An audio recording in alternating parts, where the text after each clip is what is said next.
नमस्कार मंडळी, परत एकदा स्वागत आहे तुमचं मन रेसिपीजमध्ये. आजचा जो व्हिडिओ आहे तो खूप स्पेशल आहे आणि तो आहे कुरकुरीत पालक आणि मुगाची भजी. तर बघूया मी काय काय इन्ग्रेडियंट्स घेतलेले आहेत त्याच्यासाठी मी रात्रभर मूग भिजवून ठेवलेली आहेत, बघू शकता तुम्ही.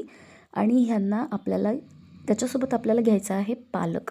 पालक जो आहे तो एक जुडी अर्धा आपल्याला पहिले धुवून व्यवस्थित मिक्सरमधून वाटायचं आहे. त्यात मी घेतलेला आहे मिक्सरच्या भांड्यामध्ये मूग भिजलेले, पालक, थोडेसे लसणाच्या पाकळ्या, थोडंसं चवीनुसार मीठ. हे सगळं मी त्याला मिक्सरमधनं बारीक करून घेतलेलं आहे. आणि त्याच्यानंतर बारीक पेस्ट झाल्यानंतर त्यात थोडासा आपल्याला एक बारीक चिरलेला कांदा आणि थोडीशी हळद घालायची आहे. त्यात आपल्याला घालायचं आहे ओवा आणि जिरं. हे झाल्यानंतर आपल्याला त्याला मिक्स करायचं आहे. त्यानंतर आपल्याला त्याच्यामध्ये व्यवस्थित हाताने मिक्स करून घ्यायचं आहे याला, बघू शकता अशा प्रकारे. त्याच्यानंतर आपल्याला जो अर्धा जुडी पालक ठेवलेला आहे तो आपल्याला कट करून त्यामध्ये घालायचा आहे वरतून. आणि त्यामध्ये जेवढं बेसन पीठ मावेल तेवढंच आपल्याला घालायचं आहे.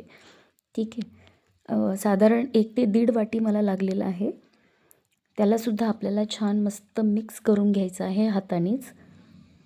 हे असं मिक्स झाल्यानंतर त्यामध्ये आपल्याला वरतून टाकायची आहे लाल मिरची. आणि परत एकदा मी टेस्ट करून त्याला परत एकदा मीठ घातलेलं आहे आणि छान मस्तपैकी कुरकुरीत अशी भजी तळून घेतलेली आहेत. तर तुम्ही एन्जॉय करू शकता. तुम्हाला व्हिडिओ आवडला असेल तर लाईक करा, चॅनलला सबस्क्राईब करा आणि भेटूयात पुढच्या रेसिपीमध्ये. तोपर्यंत या रेसिपीचा आस्वाद घ्या.